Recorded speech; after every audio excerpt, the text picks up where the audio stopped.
மம்தா வந்து ஆட்சி செய்யலை, பெண்களுக்கு எதிரான ஒரு ஆட்சியை மம்தா செய்கிறார்ங்கிற ஒரு சித்திரத்தை நீங்கள் கட்டமைக்கிறீங்கல்ல, அதுக்காக தான் உங்கள் வேலையை பண்ணுறீங்க. அந்த பெண்ணுக்கு நியாயம் கேட்குற மாதிரி இல்லையே, அதான் மம்தா கேட்குறார்.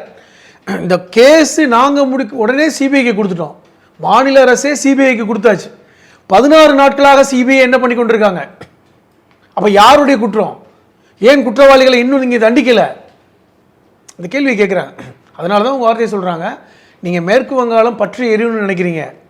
அப்படி எரிய நினைத்தீங்கன்றால் உத்தரப்பிரதேசம் பற்றி எரியும், பீகார் பற்றி எரியும், டெல்லி பற்றி எரியும். அவங்க சொன்னதை கூட நீங்கள் அரசமைப்பு இடத்துல இருக்கின்ற ஒரு முதலமைச்சர் இந்த வார்த்தையை பேசலாமான்னு சொல்லி கண்ணம் தெரிவிக்கிறீங்களா? அவங்க சொன்ன அர்த்தம் என்ன?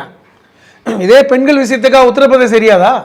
நேற்று இந்த 2 பெண்கள், நேற்று இந்த சம்பவம் நடந்து இப்போ போராட்டம் நடந்து பாஜக நடத்திட்டு இருக்காங்களே, இந்த காலகட்டத்தில் நேற்று 2 பெண்களுக்கு பாலியல் பிரச்சனை நடந்திருக்கு உத்தரப்பிரதேசத்தில். அதுக்கு என்ன சொல்ல போறீங்க?